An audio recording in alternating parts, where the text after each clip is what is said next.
उत्तराखंड यानी प्रकृति की अद्भुत सुंदरता से भरपूर राज्य। यहाँ के पहाड़, नदियाँ और झरने जितने मनमोहक दिखाई देते हैं, उतनी ही बड़ी चुनौतियाँ भी लोगों के जीवन में लेकर आते हैं। बरसात का मौसम तो पहाड़ में पहाड़ जैसी चुनौतियाँ खड़ी कर देता है। बरसात के 2-3 महीने यहाँ बहुत ही विकट होते हैं, मुश्किल भरे होते हैं। अधिकांश सड़कें बंद हो जाती है, पैदल आवागमन के लिए भी रास्ते नहीं बचते। कई बार तो अस्पताल, स्कूल और बाजार तक पहुंचने के लिए भी सभी रास्ते बंद हो जाते हैं, जिस कारण लोगों को अपने घर गांव में ही कैद होकर रहना पड़ता है। बरसात के मौसम में एक और बड़ी चुनौती सामने खड़ी होती है, और ये चुनौती है सड़क और रास्तों के किनारे उगने वाली बड़ी-बड़ी और घनी झाड़ियाँ। इससे लोगों का इन रास्तों से गुजरना दूभर हो जाता है। पर इन सब चुनौतियों और समस्याओं के बीच सबसे बड़ी जो बात सामने निकल कर आती है, वो है पहाड़ के लोगों की जीने की जिजीविसा।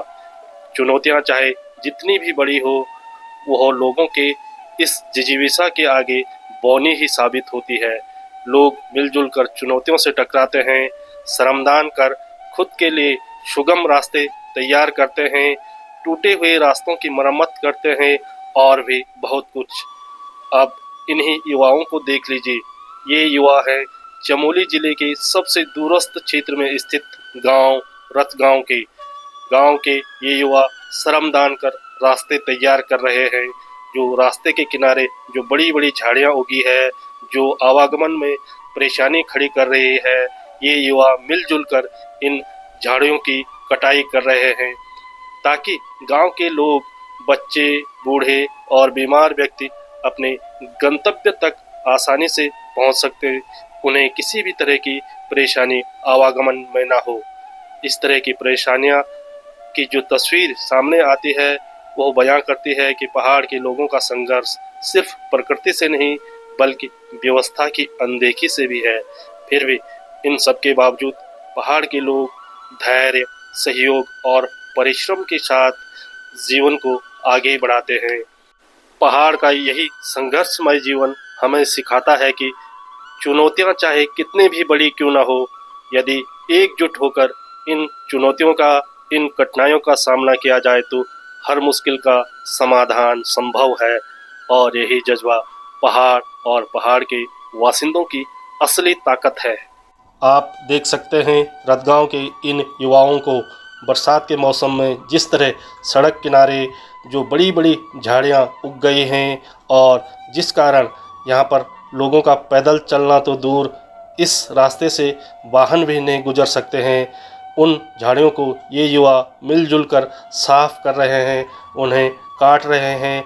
इसके पीछे इन युवाओं का उद्देश्य सिर्फ यही कि जो ये बरसात का मौसम है, इस बरसात के मौसम में गांव के जो बच्चे हैं, बूढ़े हैं, बीमार हैं या फिर कोई अन्य, उन्हें आवागमन में किसी प्रकार की दिक्कत ना हो।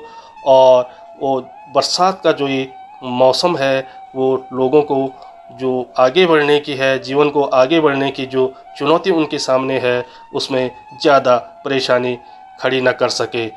युवाओं की ये सीख अन्य लोगों को भी एक प्रेरणा देती है, एक सीख देती है कि यदि मिलजुल कर कोई भी कार्य किया जाए तो समस्याओं का समाधान संभव है, चुनौतियों से आसानी से पार पाया जा सकता है।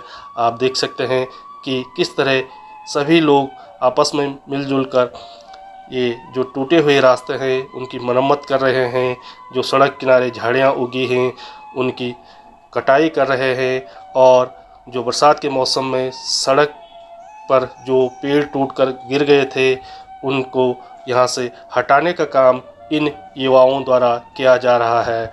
ये सीख पूरे सिर्फ गांव के लिए ही नहीं, बल्कि दूसरे क्षेत्रों के लिए भी, दूसरे गांवों के लिए भी एक प्रेरणा हो सकती है, एक सीख हो सकती है कि जो अनदेखी इन व्यवस्थाओं की यहाँ पर की जाती है, उनका सामना खुद करें। जब तक हम किसी दूसरे को मदद के लिए आवाज़ लगाएंगे, यानी सिस्टम को जब तक हम मदद की गुहार लगाएंगे, मदद के लिए आवाज़ उठाएंगे, सिस्टम के पहुंचने से पहले ही क्यों न खुद हम मिलजुल कर इन चुनौतियों का कुछ सामना करें, ताकि हमारा जो ये विकट रास्ता है और जो आवागमन में जो परेशानी हमें यानी गांव के बच्चों को, बूढ़ों को या फिर जो असहाय लोग हैं उन्हें होती है, उन चुनौतियों का पहले खुद मिलजुल कर डट कर सामना करें। और निश्चित है कि एक न एक दिन सिस्टम आपकी मदद के लिए आगे ज़रूर आएगा, और वह वक्त आज नहीं तो कल ज़रूर आएगा।